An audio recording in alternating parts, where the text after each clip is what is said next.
Baik. Di sini tadi Undang-Undang 33, Peraturan Pemerintah Nomor 17 ya, dasar hukumnya.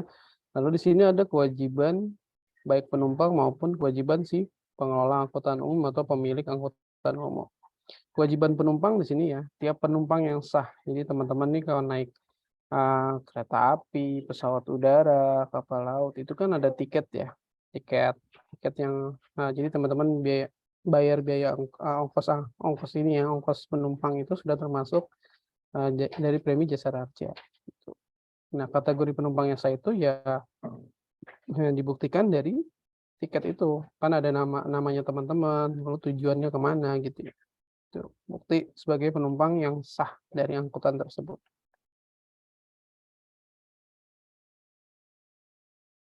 Di sini ada kereta api, pesawat udara, penerbangan nasional, dan kapal perusahaan nasional.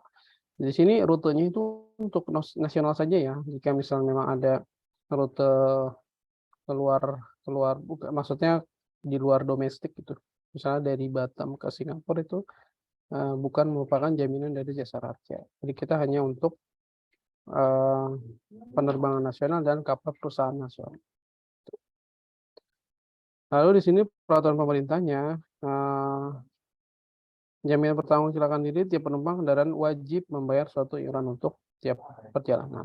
Nah, jumlah iuran wajibnya ini ditentukan oleh Menteri, dalam hal ini Menteri Keuangan ya, Ibu Sri Mulyani. Nah, itu ada diatur oleh Peraturan Menteri Keuangan. Gitu.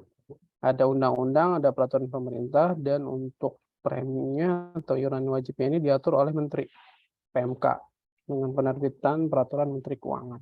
Gitu. Jadi setiap penumpang wajib ya membayar ongkos angkut dan itu sudah termasuk biaya atau premi dari jasa harja. Nah, ini kewajiban dari, kalau ini kewajiban penumpang, kalau yang ini kewajiban dari pengusaha atau pemilik angkutan umum.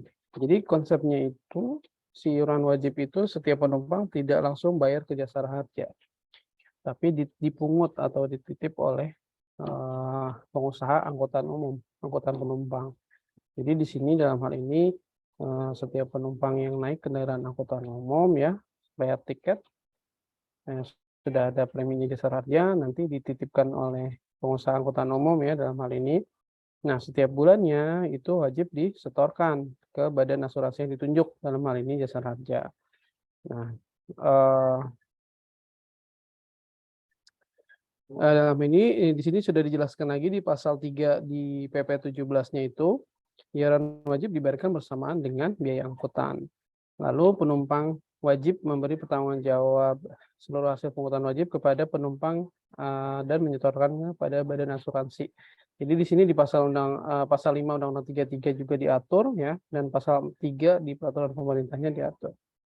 Ini sebagai bukti ya penyetoran premi dari penumpang dititip ke badan pengusaha atau pengelola angkutan umum lalu disetorkan ke jasa harja. Nah, untuk Undang-Undang 33 ini dia skopnya itu ya penumpang ya naik angkutan umum bayar tiket gitu dan dia cover dirinya sendiri. Cover untuk penumpangnya tersebut gitu. Bukan untuk orang lain. Artinya dia melindungi dirinya sendiri misalnya in case terjadi kecelakaan ya baik itu mengakibatkan meninggal dunia atau bodily injury ya. Lalu itu akan diganti misalnya jika terjadi kecelakaan. Nah, jasa raja di sini memberikan santunan untuk korban atau penumpang tersebut. Lain halnya nanti dengan Undang-Undang 34 itu konsepnya berbeda itu ya. Oke.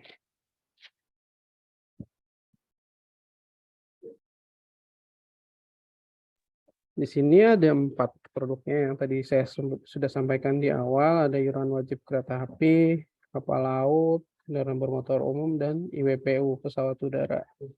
Ya, IWKH ini termasuk LRT, MRT ya, kereta api, kapal laut, bisa kapal laut yang penyeberangan maupun yang pelayaran nasional. Lalu kalau KBU ya bisa bis, angkot, terus apa lagi? Taksi, ini ada di KBU. Kalau IWPU ya udah jelas pesawat udara aja ya. Pesawat udara. Oke. Ini alur penerimaan iuran wajib ya, teman-teman. Ini ketika menaiki moda transportasi, baik itu bis, pesawat udara, kereta, kapal laut, Ini penumpang membeli tiket sudah termasuk dari iuran wajib ya. Dan di sini PO atau pemilik kapal atau KAI maskapai wajib membayar iuran wajib. Nah, dari sini tiket ini kan dikelola sama pemilik angkutan umum ini ya. Lalu nanti setiap bulannya, setiap tanggal 27 bulan berikutnya itu menyetorkan ke jasa raja melalui transfer. Ini bisa pembayarannya melalui loket kantor cabang, loket kantor perwakilan, loket samsat, door to door ini untuk perorangan. Misalnya ada juragan angkut nih, punya 2 atau 3 angkot. Nah, ini kita melakukan penagihannya ya door to door, pintu ke pintu gitu. Mendatangi rumahnya atau alamat tinggalnya untuk melakukan penagihan dari premi ini. Jika memang pada saat sampai dengan tanggal 27 tidak adanya pembayaran, ya kita datengin biasanya.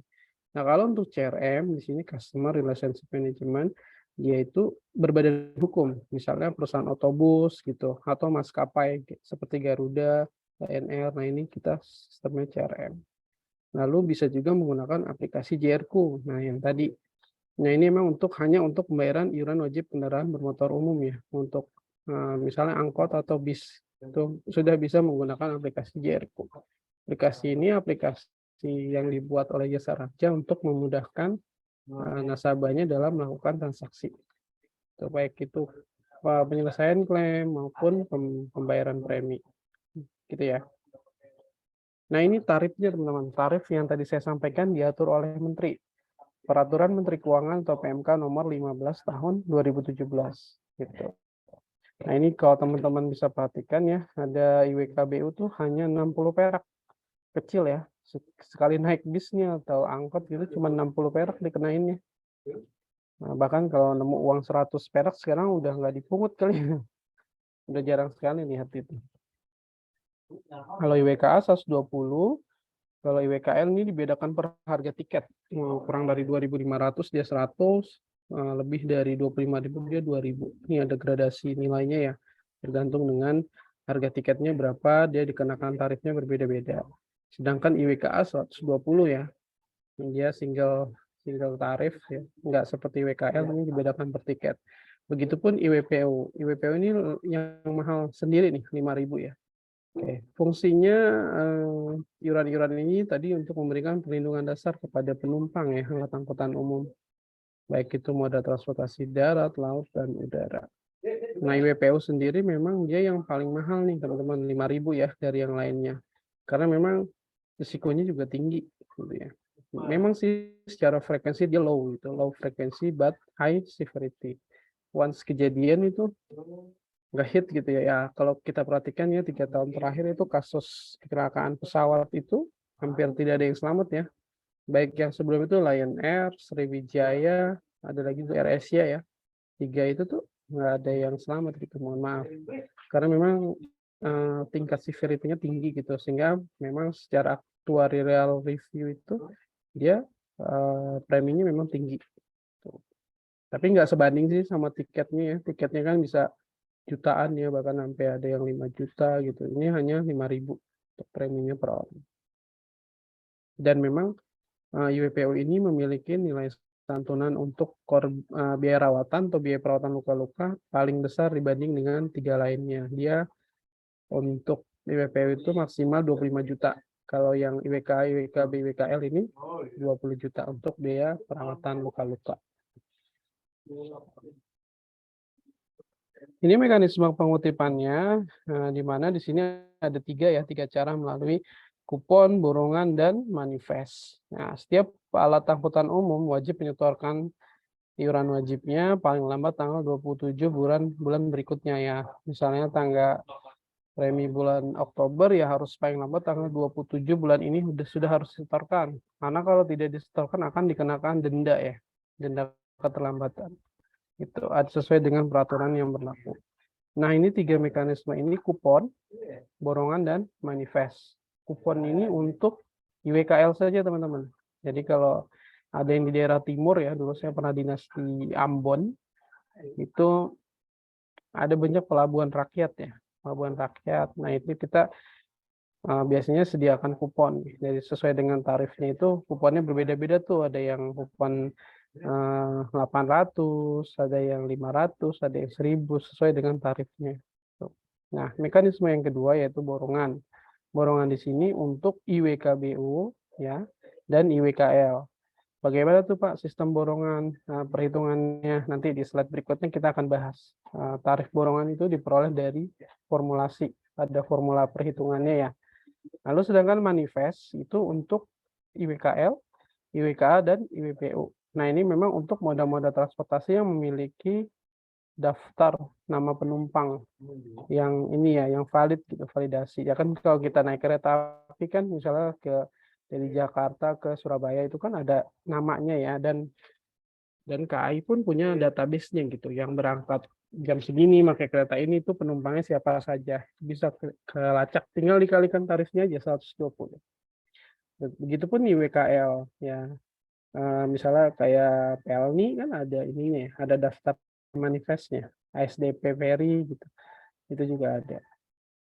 Lalu apa namanya, pesawat udara, apalagi kalau ini kan tiketnya lebih rigid lagi ya, artinya kalau kita naik pesawat itu kan namanya harus sama dengan KTP gitu.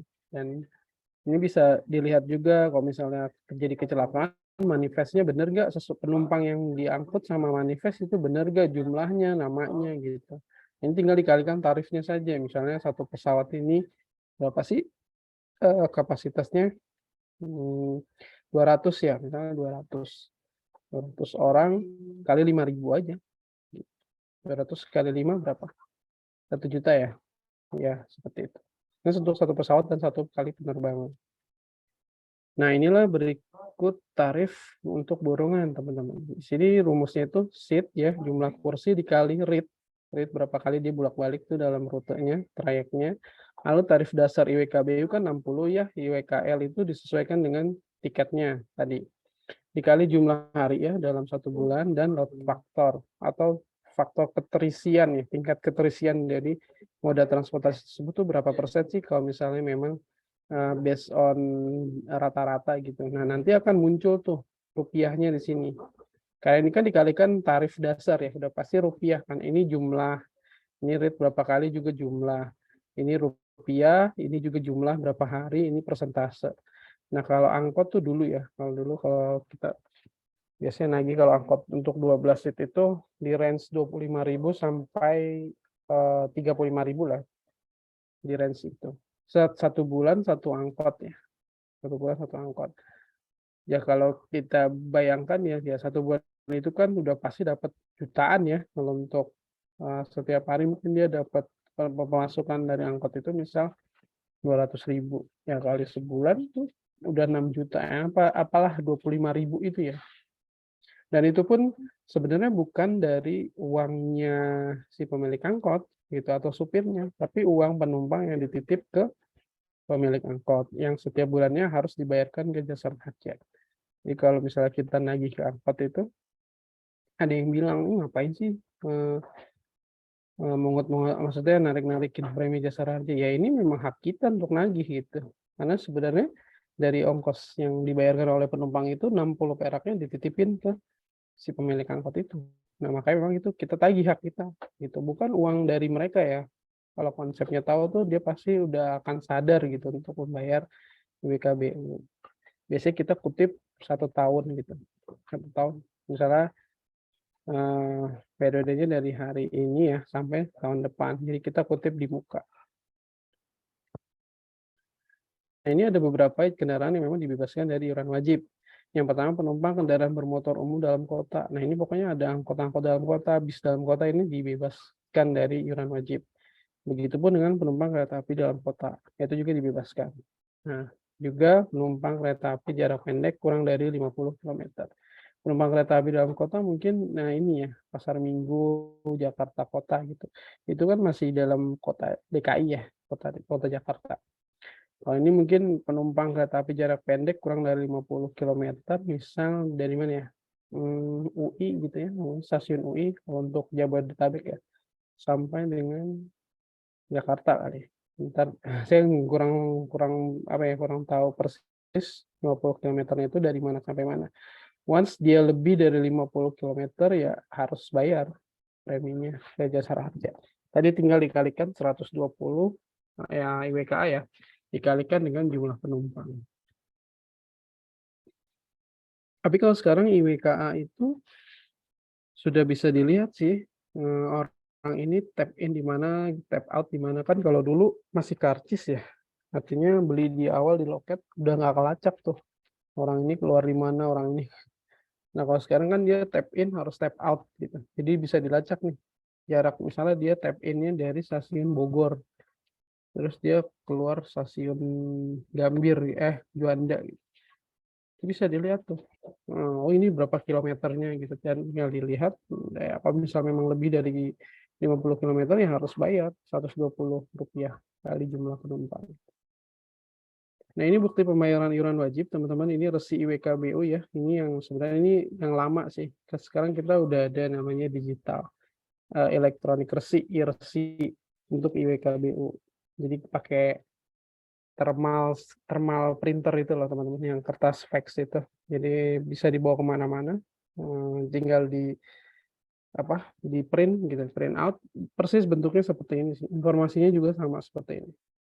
Cuma kalau ini memang jika alat tersebut terkendala gitu ya, kendala dan perlu manual, nah ini kita pakai manual. Ini ada informasinya, nomor polisi, jumlah seat, lalu berapa uang yang dibayar per bilang gitu ya, ada nomor resi yang lama berapa, petugas tanda tangan dan tanggal pengutipan. Nah ini ada nomor seri resinya ya. Ini biasanya yang dilihat nih, jangan sampai resi ini tuh loncat-loncat gitu. Khawatir adanya fraud gitu ya. Ini dilihat ini. Nah ini bukti tiket Garuda ya, tiket pesawat udara. Di sini kalau teman-teman perhatikan ada angka 5.000 ya di Texas. Nah, ini merupakan premi dari Jasara Harja. IWPU kan 5.000 ya. Nah, memang kalau untuk IWPU Jasara Harja merupakan komponen terpisah dari biaya operasional dan biaya operator. Makanya dia dipisah nih 5.000, ini 300.000 ya. 300.000 dan ini 93.000 gitu bisa. Jadi dipisah. Ini bukti sebagai kalian atau penumpang yang sah itu ya, ini bukti tiketnya ini. Sampai sini ada yang mau bertanya nggak?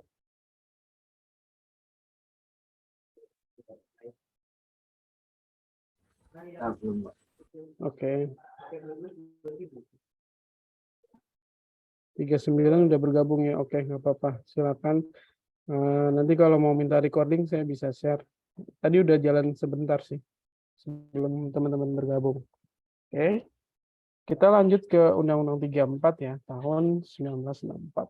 Ya, sebentar ya.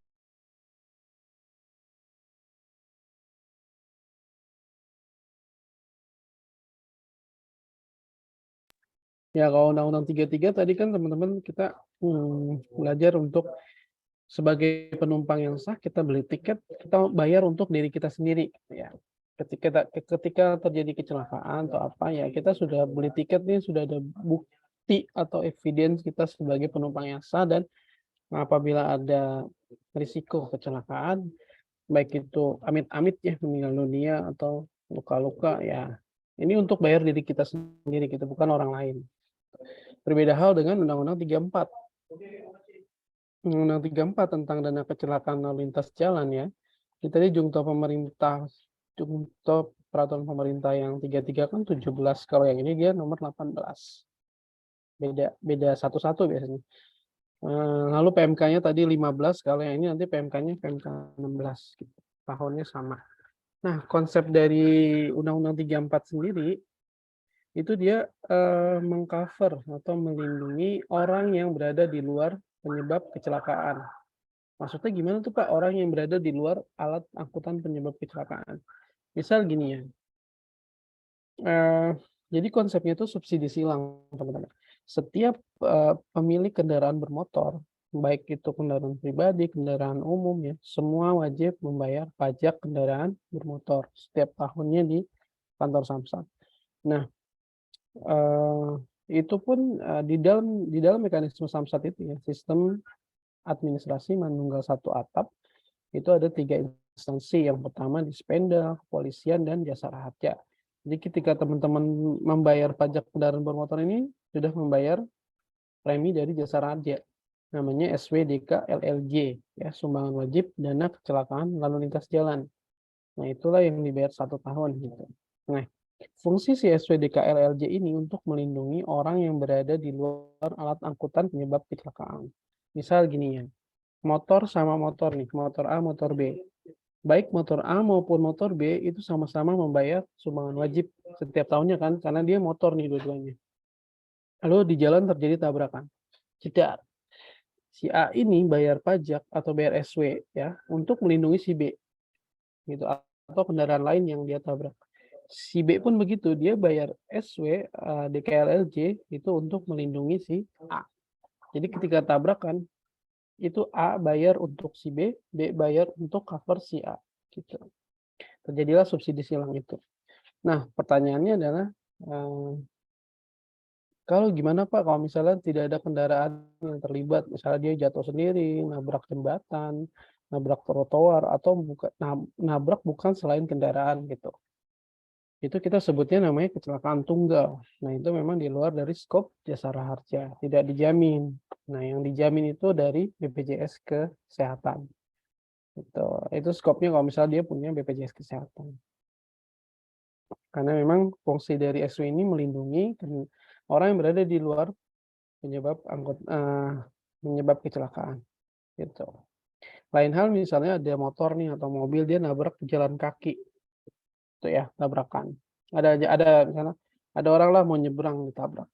Nah, jeda. Dua-duanya mental nih, baik si pengendara motornya mental, si pejalan kakinya juga mental. Dua-duanya dirawat nih ke rumah sakit. Pertanyaan saya siapa yang di-cover dalam hal ini? Ada yang mau bantu jawab? Ada pejalan kaki ditabrak sama motor, dua-duanya masuk rumah sakit. Butuh biaya perawatan, butuh perawatan intensif lah. Siapa yang di-cover, siapa yang tidak. Dan penjelasannya seperti apa? Silakan.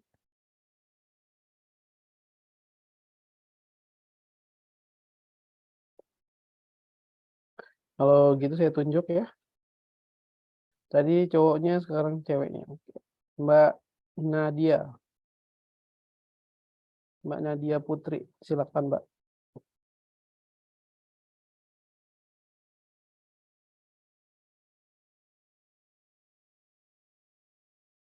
Gimana, Mbak?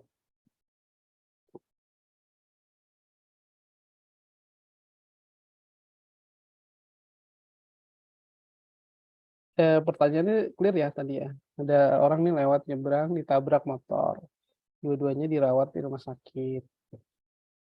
Siapa yang di-cover, siapa yang tidak oleh Jasara Harja.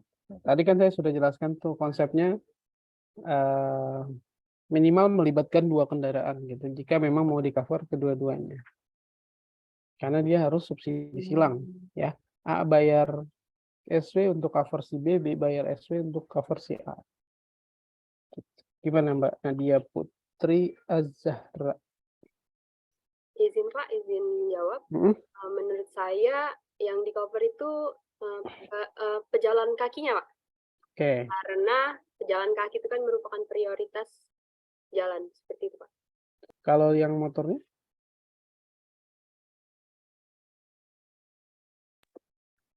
Siap tidak Pak? Tidak ya, betul ya Mbak Nadia. Ragu-ragu tapi betul ya. Jadi konsepnya betul seperti teman-teman. Yang di cover hanya pejalan kakinya saja. Ya, dia mendapat perlindungan dari motor yang menabraknya. Gitu. Si A ini, si A sama pejalan kaki. Si A ini bayar SW untuk pejalan kaki yang ditabrak. Ketika si A ini jatuh juga dan dibutuh perawatan, itu tidak di-cover teman-teman. Jadi tidak ada kendaraan lain yang terlibat. Gitu. Konsepnya dia subsidi silang. Jadi harus kalau mau di-cover kedua-duanya dia harus ada kendaraan lain yang terlibat. Gitu. Entah motor atau mobil. Nah makanya banyak kasus memang kecelakaan tunggal tidak di-cover Jasara Harja. Sama ya misalnya dia nabrak sapi kalau di daerah-daerah tuh ya. Pernah dengar gak? Nabrak sapi, nabrak ya hewan ternak lah gitu. Itu tidak ada yang di-cover. Hewan ternaknya juga enggak. Maksudnya mau biaya butuh perawatan enggak. Karena kita covernya untuk human ya, manusia. Bukan Selain manusia nggak di cover. Oke, saya lanjut. Di sini kalau kewajiban pengusaha itu tadi sudah disampaikan ya, harus membayar sumbangan wajib ya setiap tahun di kantor Samsat. Nah, ini memang ada beberapa pengecualian kendaraan yang memang dibebaskan dari sumbangan wajib, seperti sepeda motor ya dengan silinder 50 cc atau kurang, kendaraan ambulan, pemadam kebakaran, jenazah, kereta api, dan itu dibebaskan dari sumbangan wajib. Even dia dibebaskan, tapi tetap nanti akan membayar namanya kartu dana atau sertifikat asuransi. Itu 3.000 sih, 3.000 aja. Gitu. Oke, nah ini mekanisme untuk pengutipan sumbangan wajib. Yang pertama, ini bisa melakukan offline dan online gitu ya. Sekarang kita udah ke ranah digital, jadi kita membuat namanya aplikasi Signal. Ini kerjasama dengan kepolisian, Dispenda, dan Jasara Harja. Kalau offline-nya ya teman-teman ke kantor Samsat.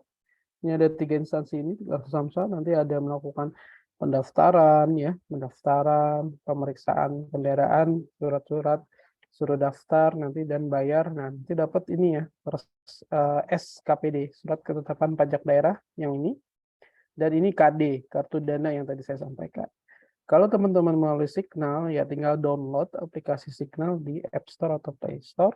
Nanti tinggal ada instruksinya, isi data-data kendaraan, lalu disuruh bayar, dan nanti akan terbit di aplikasi itu namanya ITB, PKP, dan IKD, kartu dana, dan seperti ini yang didigitalisasikan.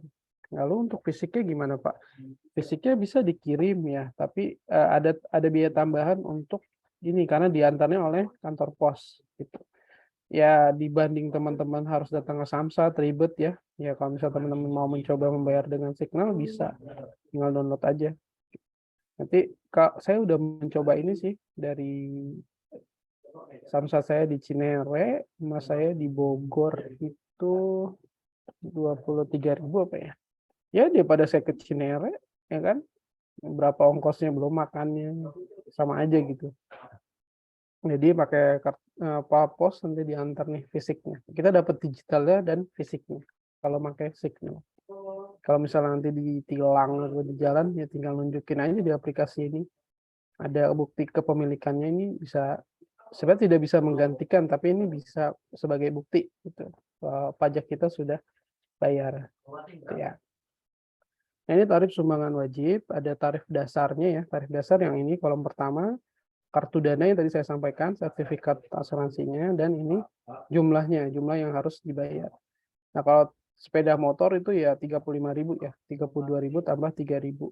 Nah, tadi untuk kendaraan-kendaraan yang memang dikecualikan atau dibebaskan dari sumbangan wajib, dia tidak membayar SW tarif dasarnya, dia hanya membayar 3.000 per tahun. Nah, kalau misalnya nanti, nah ini kalau untuk PMK-nya nomor 16 ya, kalau 34, kalau 33 PMK 15 gitu. Nah, misalnya ada keterlambatan nih 1 atau 2 hari, misalnya pajak mati tanggal 31 Oktober, sementara hari ini belum bayar, udah lewat 2 hari ya, udah 2 hari. Nah, ini ada dikenakan namanya denda progresif. Itu ada kondisinya. Nah, ini seperti ini, peraturan denda progresif dimulai dari 25%, 1 sampai dengan 90 hari ya, 91 hari sampai 180 hari 50%, dan sampai yang tertinggi lebih dari 270 hari itu 9 bulan maksudnya. Itu 100%. Nah, itu kalau misalnya telat 2 hari kena di sini teman-teman. Makanya jangan sampai telat nih untuk pembayaran pajak. Lumayan loh 25% dikali dengan tarif dasar ya, bukan jumlah. Oke, misalnya gini, tadi mati pajaknya tanggal 31 Oktober, lalu baru bayar hari ini. Berarti kan dia masuk yang 2 ya, 2 hari ini ya, 25%. Nah, tarif pajaknya setahun kan ya, tahun takwimnya itu kan 35.000. Ditambah dendanya itu 32.000 dikali 25%, itu seperempat 32.000 kan 8.000 ya. Jadi nanti yang akan dibayar itu 8.000 ditambah 35.000, yaitu totalnya 43.000. Itu denda progresif namanya. Jadi pengalinya jangan dikali 35 ya, tapi di 32-nya atau di tarif dasarnya. Ini nanti kalau ada ujian keluar. Jadi nah ini bukti pembayaran sumbangan wajib. Kalau misal teman-teman bayarnya offline, ini ada namanya SKPD, Surat Ketetapan Pajak Daerah.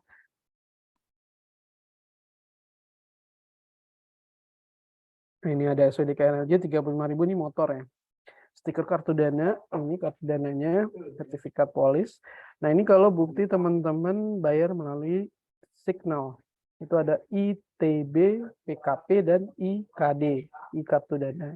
Sama sih, cuman ini versi digital, ini versi offline atau versi cetak. Oke, sampai sini ada yang mau bertanya nggak? Sebelum saya lanjut terkait dengan ruang lingkup jaminan jasa raharja. Kalau ada yang mau bertanya langsung saja ya. Teman-teman yang lain juga kalau belum makan silakan aja sambil makan, nggak apa-apa. Tapi kalau lagi makan jangan di open mic ya. Ngunyahnya ini berisik.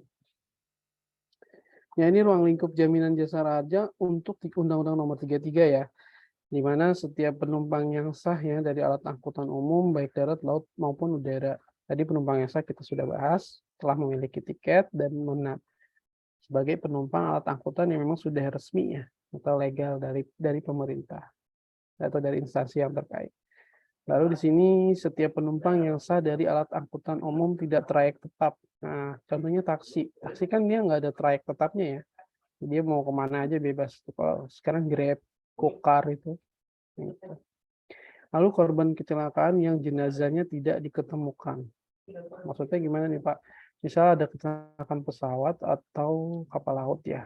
Nah, ketika setelah dilakukan pencarian oleh tim terkait gitu ya, misalnya Basarnas atau tim gabungan gitu, tidak diketemukan jenazahnya. Nah ini kita biasanya tunggu nih sampai ada pernyataan dari instansi terkait yang berwenang, misalnya Syah Bandar gitu. Nah ini nggak diketemukan nih korban si A. Gitu. Ya udah kita bisa bayarkan dari dasar itu, kita bisa bayarkan santunan meninggal dunianya ke ahli waris yang sah. Nah, misalnya mungkin ada mukjizat atau satu lain hal ya, jenazahnya ini, bukan jenazah, si penumpangnya ini tuh selamat gitu. Selamat, sementara santunan itu sudah dibayarkan ke ahli waris. Nah, ini dalam hal ini untuk santunan ini perlu dikembalikan ya, karena ini sudah tidak relevan lagi gitu, dan ini memang bukan haknya si ahli waris. Gitu. Namun misalnya dia ada biaya pengobatan, misalnya terbentur sana sini gitu, harus butuh tindakan medis, itu kita bisa kasih ya, bisa cover untuk santunan biaya rawatan itu maksimal sampai 20 juta untuk IWKL, IWKBU, dan IWKA. Sementara IWPU dia sampai 25 juta. Nah ini yang terakhir itu penumpang jaminan ganda diberikan kepada penumpang kendaraan bermotor umum, baik bis maupun non-bis yang berada dalam kapal penyeberangan. Ini misalnya gini teman-teman yang home base-nya di Sumatera gitu ya, atau di Bali, itu kan naik bis misalnya dari Gambir lah ya, dari Gambir mau ke Lampung, kan dari bis itu kan udah bayar IW, oke? Bis ini naik ke kapal feri, bayar IW lagi kan? Itulah yang disebut namanya jaminan ganda. Jadi once terjadi kecelakaan itu bisa mendapatkan jaminan ganda, double. Ya, kecelakaan yang tidak dijamin dalam pasal 13, baik maupun PP 17 dan 18 di sini, ya jika korban atau ahli warisnya telah memperoleh jaminan berdasarkan Undang-Undang 33 atau 34. Ya kalau sudah pernah memperoleh jaminan ya udah nggak dapat lagi gitu ya. Jadi memang hanya pembayaran sekali. Nah, lalu kecuali biaya rawatan itu kan plafonnya sampai 20 juta ya. Nah, misalnya dia baru mengajukan 5 juta. Lalu masih di range 1 tahun sejak kecelakaan, itu dia mau reimburse lagi, itu bisa selama plafonnya masih cukup. Gitu. 20 juta ini plafon ya, jadi tidak serta-merta langsung dikasih 20 juta nih kalau terjadi kecelakaan, enggak. Ini sistemnya plafon gitu, limit. Bisa diajukan maksimal sampai 20 juta. Percobaan bunuh diri ini enggak di-cover di asuransi manapun karena ini merupakan tindakan yang disengaja. Gitu ya. Lalu mabuk atau tidak sadar, nah ini apalagi ya, tidak sadar, mabuk, bawa kendaraan, nabrak sana sini, nah itu nggak di cover. perbuatan jahat, misalnya melakukan perbuatan perampokan, jambret gitu. Ini pernah ada kasus ada jambret narik tas ibu-ibu gitu, sementara dia yang jatuh gitu, dan lumayan parah. Nah ini nggak di cover gitu ya. Lalu ini untuk pengguna, mohon maaf, untuk yang memiliki cacat badan atau keadaan badannya dan rohaninya ini memang tidak diperkenankan membawa kendaraan ya. Jadi kalau sebagai penumpang boleh, tapi kalau untuk sebagai yang membawa kendaraan dan terjadi kecelakaan ini tidak di-cover. Karena ini akan membahayakan baik dari penumpangnya sendiri maupun orang lain gitu. Juga kecelakaan yang terjadi tidak memiliki hubungan dengan risiko kecelakaan. Seperti perlombaan ya, trek-trekan, balapan, balap liar gitu, ini nggak di-cover. Risiko akibat bencana alam, baik gempa, letusan gunung berapi, likuifaksi, contohnya kayak yang di Palu ya, atau tsunami Aceh itu nggak di-cover. Gejala-gejala geologi, meteorologi, ketiban meteor gitu ya, nggak di-cover. Nah, kecelakaan akibat dari sebab langsung maupun tidak langsung dari hubungan dengan bencana perang ya, kayak Ukraina, Rusia gitu ya, kerusuhan seperti yang tahun 98 itu nggak di-cover. Oke, ini besar nominal santunan jasa raja untuk meninggal dunia sebesar 50 juta rupiah. Untuk santunan luka-luka 20 juta ya, kecuali yang pesawat udara, ini 25 juta maksimum. Ya, penguburan 4 juta untuk korban yang tidak memiliki ahli waris. Nanti ahli waris yang seperti apa kita akan bahas di slide berikut. Santunan maksimal korban cacat tetap 50 juta ini lagi-lagi ini plafon ya. Artinya tidak serta-merta langsung dikasih 50 juta. Misal gini ya, setelah terjadi kecelakaan ada amputasi di kaki gitu ya. Amputasi di kaki gitu ya sampai mungkin sampai batas, mohon maaf, sampai batas paha gitu. Nah, itu kalau satu kaki ada persentasenya itu 50% kalau nggak salah. Nanti 50% dikali 50 juta. Hasilnya 25 juta ya setengahnya. Nah, misal nih amit-amit nih kedua-dua kakinya diamputasi. Itu kan di 50% ya. Lalu ada jari tangannya nih kena lagi misalnya. Nah, jari tangannya persentasenya beda-beda, ada yang 5%, ada yang 10%. Nah, kalau di total-total nih lebih dari 50 juta, misalnya 62 juta, Pak. Nah, ini yang dibayarkan maksimal 50 juta. Untuk cacat tetap pun tidak harus yang berbentuk fisiknya. Jadi kita bisa juga cover untuk yang bagian atau bagian tubuh yang mengalami penurunan fungsi. Misal setelah terjadi kecelakaan, mata bagian kanannya ini terbentur gitu ya, sehingga setelah pengobatan sudah selesai nih penglihatannya tidak normal gitu, menghilang entah fisiknya secara fisik matanya ada tapi fungsinya sudah turun. Itu bisa ada namanya santunan cacat untuk penurunan fungsi dari bagian tubuhnya. Nah, ini juga ada manfaat tambahan untuk biaya P3K 1 juta dan ambulan 500.000. Prosedurnya gimana sih Pak untuk klaim jasa raja? Yang pertama dan yang paling utama ya, teman-teman cukup laporin kasus kecelakaannya ke Polres setempat ya. Dalam hal ini nanti Polres setempat kan menerbitkan namanya laporan polisi. Nah, selanjutnya dari jasa raja yang bekerja. Jasa raja nanti biasanya datang diinformasikan oleh Polres setempat bahwa ada kecelakaan, lalu nanti akan ditindaklanjuti oleh petugas jasa raja. Nah, di sini kita juga untuk mempercepat proses penyelesaian klaim sudah bekerja sama dengan kepolisian dengan menerbitkan IRSMS Polri. Ini laporan polisi secara online. Ya, online tetap harus ada laporan awal dari korban atau keluarga korban. Lalu juga kita proaktif mengunjungi ahli waris korban. Rata-rata kecepatan penyelesaian santunan meninggal dunia kita tuh sesuai dengan realisasi itu kalau untuk targetnya 4 hari ya. Jadi kalau misalnya ada kecelakaan, sekarang hari apa sih? Rabu ya, kecelakaan hari Jumat gitu ya. Ini sudah harus dibayar paling lambat itu kemarin Selasa. Gitu. Dan rata-rata secara realisasinya itu kita 1 hari berapa jam gitu. Bayangkan cepatnya itu teman-teman. Jadi misalnya ada meninggal dunia kemarin itu udah paling lambat dibayar kemarin atau hari ini paling cepat gitu ya. Paling lambat itu sehari ini. Karena rata-ratanya secara nasional itu 1 hari berapa jam. Nah, ini kita juga sudah kerjasama dengan rumah sakit memberikan namanya garansi letter atau surat jaminan online bagi korban. Jadi pada saat dirawat nanti keluar rumah sakit sudah nggak harus bayar. Nanti rumah sakit nagihkan ke jasa raharja untuk biaya perawatan selama dirawat di rumah sakit tersebut. Lalu untuk memverifikasi keabsahan ahli waris juga kita sudah kerjasama dengan Dukcapil, artinya ini bisa mengganti formulir keabsahan keterangan ahli waris gitu. Misalnya dia punya anak gitu, Badu gitu, nama bapaknya Budi. Nah itu tinggal dilihat di kakak versi Dukcapil itu, benar kan nih Badu ini nama ayahnya Budi. Nah, itu kan kelihatan ya nama ayah, nama ibu. Itu bisa mengganti surat keterangan ahli waris. Dan jasa raja juga sudah tidak melakukan cash basis ya untuk transfer untuk pembayaran klaim. Jadi kita untuk menghindari terjadinya fraud dan yang lain itu sudah secara transfer, baik itu ke ahli waris, ke korban, maupun transfer ke rumah sakit secara overbooking. Ini urutan ahli waris yang sah ya teman-teman, nggak boleh diacak urutannya. Jadi baik untuk Undang-Undang 33 maupun 34 ini urutannya janda atau dudanya yang sah. Kalau nggak ada janda atau dudanya yang sah ya anak-anaknya.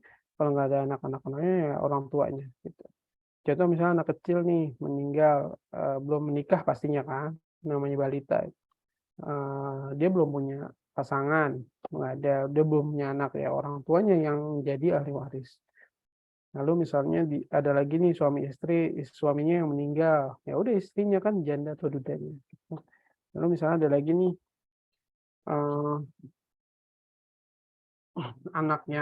anaknya udah dewasa ya, tapi dia belum menikah, tapi ada orang tua, belum ada anak, belum ada istri, ya udah ke orang tua. Nah, gimana Pak kalau misalnya ada contoh gini, misalnya udah dewasa, orang tuanya kedua-duanya udah meninggal, tapi dia belum menikah, terus dia belum punya anak pastinya kan, belum punya anak, belum punya pasangan. Dan ini tapi dia ada adik kandung, ada paman, ada adik kandung, ada sepupu. Itu namanya tidak bisa mendapatkan santunan karena dia bukan merupakan ahli waris. Jadi dia tidak mempunyai ahli waris. Karena urutan di sini nggak ada nih dia. Nggak punya pasangan, nggak punya anak, orang tua udah meninggal. Jadi dia hanya diberikan biaya penguburan maksimal 4 juta kepada penyelenggara penguburan.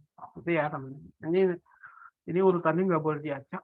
Jadi harus janda dudanya dulu. Kalau nggak ada anak-anaknya, baru nggak ada lagi semuanya, baru orang tuanya. Nggak ada orang tuanya lagi ya penguburan. Ini proses pengajuan santunan persyaratan ya. Untuk meninggal dunia adalah laporan polisi, formulir pengajuan santunan, ahli waris tadi bisa diganti kakak Dukcapil kalau sudah terintegrasi, surat kematian, KTP, dan surat nikah, dan akte untuk korban anak ya. Dan ini untuk yang ke overbooking ke rumah sakit atau bisa melalui reimburse, itu laporan polisi ya yang wajib. Formulir pengajuan santunan sudah disediakan nanti oleh jasa raja. Formulir keterangan kesehatan ini diisi oleh dokter yang memeriksa korban tersebut. Lalu kwitansi asli, nggak boleh copy, nggak boleh legalisir ya, harus asli. Disertai dengan rincian biaya perawatan dan resep obatnya apa saja. KTP dan surat kuasa jika diurus oleh pihak ketiga. Misalnya diurus oleh paman, adik, kakak gitu. Bukan korbannya sendiri, harus ada surat kuasa. Saya kira itu teman-teman sudah dipaparkan semua slide ini. Ada pertanyaan? Silakan dari MTJ 39, 310, 311 yang ingin bertanya. Satu atau dua pertanyaan mungkin sebelum kita akhiri.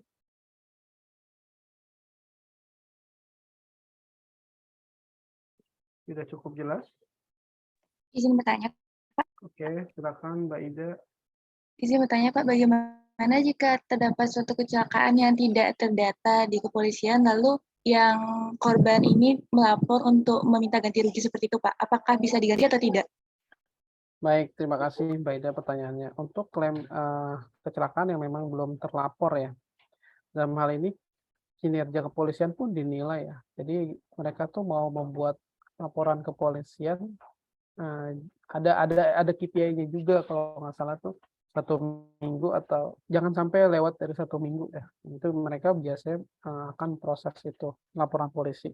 Tapi kalau misalnya lewat dari 1 minggu itu perlu adanya saksi, survei TKP gitu ya. Itu harus ada pembuktian dulu apakah benar di daerah tersebut tuh ada kecelakaan jam segini ya, antara apa dengan apa, saksinya apa, lalu ada barang bukti nggak gitu.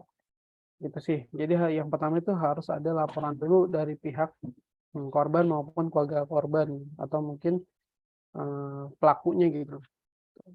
Harus ada itu dulu sehingga jika sudah ada terbit laporan polisi ya udah dasar aja bisa cover. Sepanjang itu ada laporan polisi yang memang diterbitkan oleh Polres setempat itu kita bisa cover gitu. Nah, untuk biaya-biayanya karena mungkin waktu itu sudah pakai biaya pribadi bisa diajukan reimburse istilahnya, reimbursement ke Jasara Harja. Yang penting tidak lewat dari 6 bulan sejak tanggal kecelakaan. Untuk pengajuan pertama tuh tidak boleh dari 6 bulan. Tidak boleh lewat dari 6 bulan karena nanti akan kadaluarsa. Nah, kalau misalnya nanti ada suplesi ya, ada pengajuan lagi, reimburse lagi nih karena lukanya mungkin cukup parah, lalu ada ke dokter lagi gitu-gitu. Itu bisa dilakukan sampai 1 tahun sejak tanggal kecelakaan. Itu Mbak. Siap, terima kasih. Ya, tetap di cover kalau misalnya memang ada laporan polisi ya. Jadi dasar kita membayar itu ya ada keterangan dari kepolisian dalam yang tercantum dalam laporan polisi. Selama tidak ada ya kita tidak bisa proses lebih lanjut.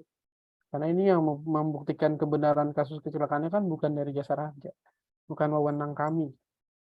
Gitu ya. Ada lagi? Oke. Kalau tidak ada, saya mohon izin untuk on cam, saya akan foto. Silakan teman-teman untuk buka kameranya. Oke. Jangan lupa absen ya. Ini saya share. Oke, saya share di kolom chat lagi. Nanti kalau yang belum sempat isi, silakan isi. Saya hitung jempolnya kali boleh, teman-teman. Oke, 1, 2, 3. Oke, baik. Kalau tidak ada pertanyaan lagi, saya akhiri ya teman-teman. Terima kasih atas kesempatannya dan kesediaannya pada siang ini mengganggu jam makan siangnya. Oke, mudah-mudahan apa yang disampaikan bisa bermanfaat ya untuk teman-teman semua dan bisa menjadi pelopor keselamatan ya. Tetap berhati-hati dalam berkendara, pastikan teman-teman juga sebagai pengguna angkutan umum itu memiliki tiket ya. Sebagai dasar teman-teman itu merupakan penumpang yang sah dari alat angkutan tersebut dan menjadi penyambung lidah lah bahwa kalau misalnya ada saudara, kerabat atau siapapun yang mengalami kecelakaan diarahkan saja untuk ke Jasara Harja. Yang penting ada laporan kepolisian. Itu ya. Oke. Sehat-sehat semua teman-teman, sukses selalu. Saya akhiri wabillahi taufiq wal hidayah. Wassalamualaikum warahmatullahi wabarakatuh. Selamat siang semuanya. Selamat siang Pak, siap terima kasih. Terima kasih Pak. Terima kasih Pak. Saya akhiri.